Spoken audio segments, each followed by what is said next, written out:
Alright, today we have a 2006 Toyota 4Runner. We're looking at a right front wheel bearing on this. So we're going to start by using 21mm to take off our front wheels. Organize all of our parts, and we're not actually going to do the wheel bearing, we're going to do the whole assembly here. So come along for the ride. Alright, first step here that we're going to take is there is a little 12mm bolt right there holding the bracket on. With the brake hose, we do have a solid brake line going to the calipers, so we need it to be able to flex. So what we're going to do is we're going to take the bracket off. We'll tack it there. Then we'll probably remove the ABS sensor down here, get that up and out of the way, and then we'll take our caliper bracket off, and then our rotor, and then we'll go from there.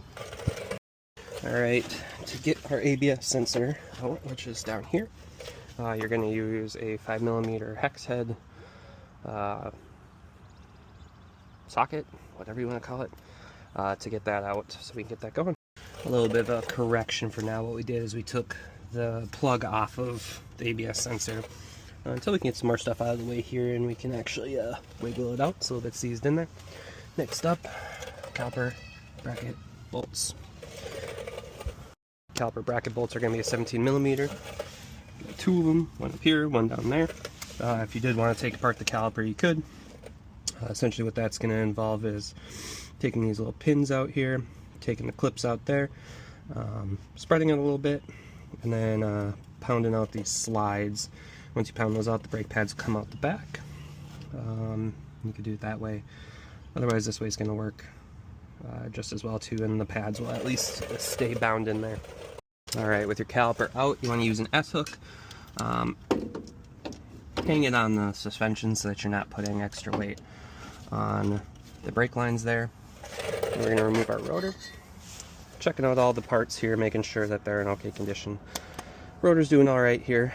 I mean, you're not going to be able to tell warping too much here, but there seems to be in okay condition.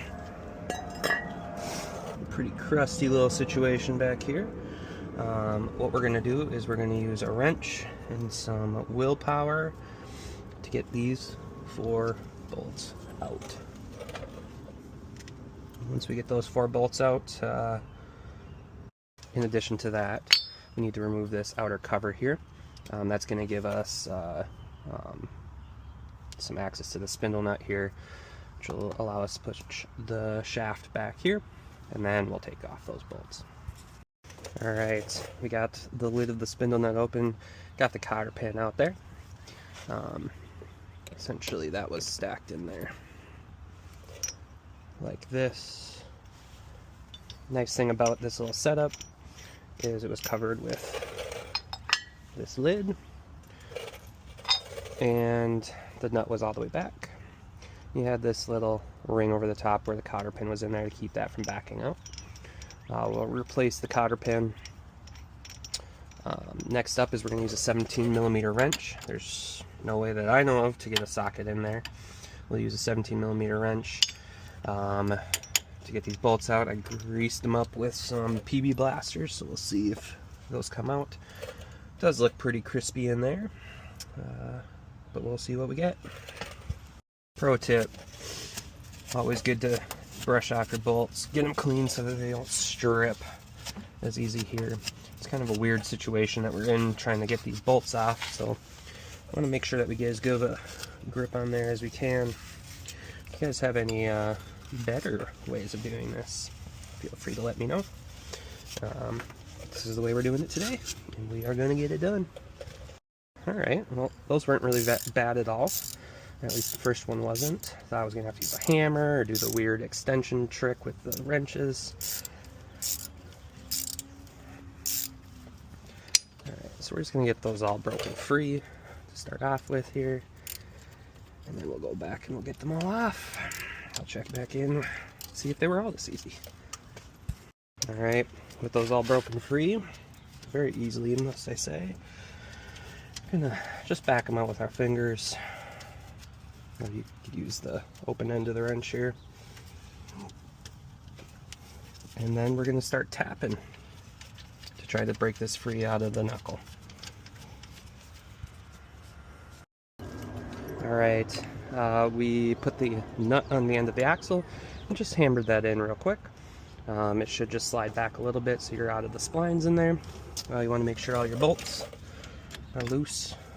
And I thought I was going to have to hammer this more, but just trying to get the drive shaft out of there, it kind of just more or less fell apart.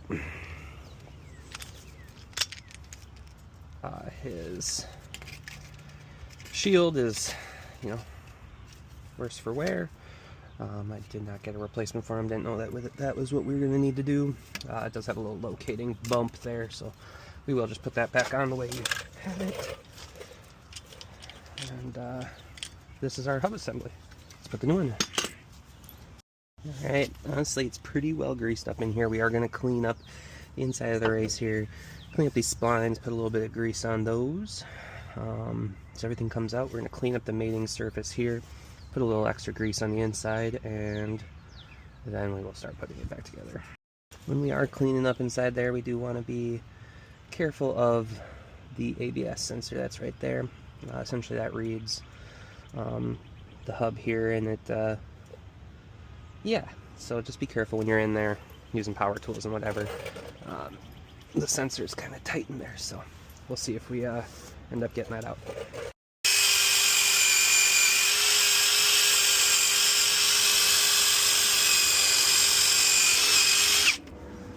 Alright, that's the outside cleaned up.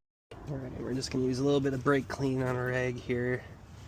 Wipe up any of the gunk that came out when we were using the grinder. The old stuff. I don't think I need to get the grinder in there. Surface looks to be pretty darn good.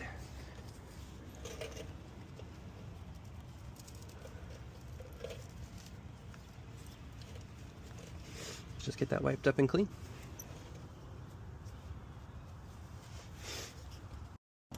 Alright, you're going to want to use some high temp grease on the splines here just to keep everything nice and lubricated.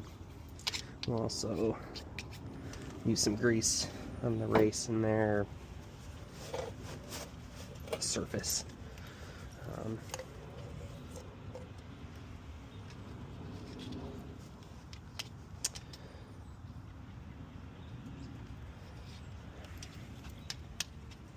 So everything comes out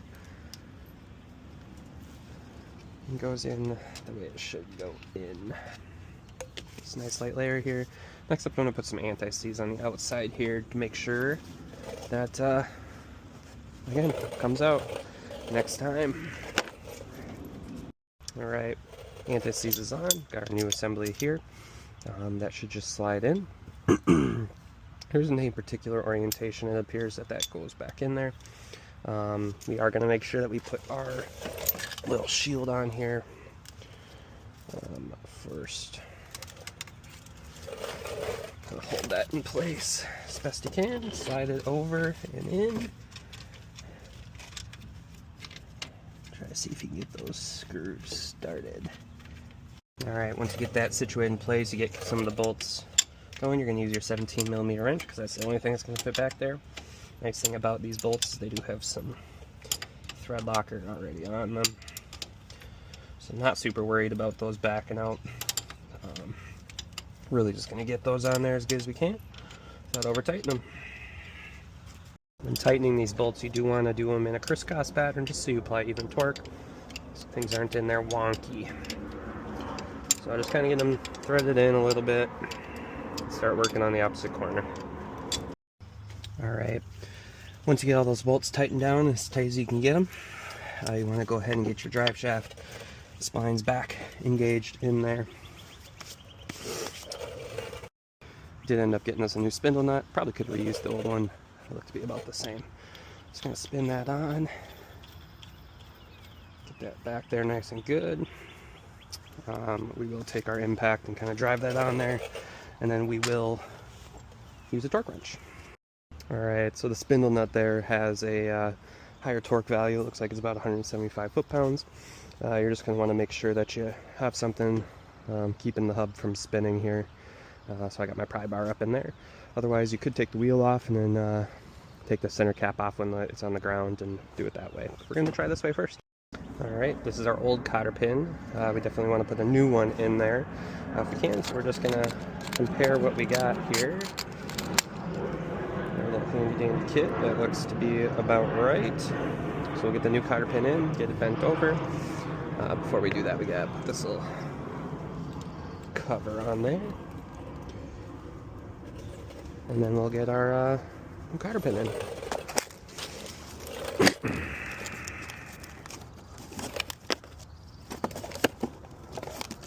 Alright, and we got our new cotter pin in there. The goal of that is just to keep the axle nut or the spindle nut from coming out. And this little green thing on top there is to also help prevent that here. Alright, so we've got pretty much everything handled here. We're going to get our caliper back on. We're going to get everything rewired back up. Alright, we got our rotor back on. Got our caliper bracket started to go back on. Use electric wrench to get that moving here. Got the cap to the spindle nut there back on as well. So now we're just in the process of tightening everything down. I did torque down the spindle nut. I'll update you from there. Alright, with our caliper bracket torqued down, I put the bolt back in the ABS sensor over there. Got the bracket for the brake hose and the ABS sensor tightened back up. Next, we're just gonna make sure our ABS sensor clips here are engaged. Make sure that wire's not flapping around as best we can.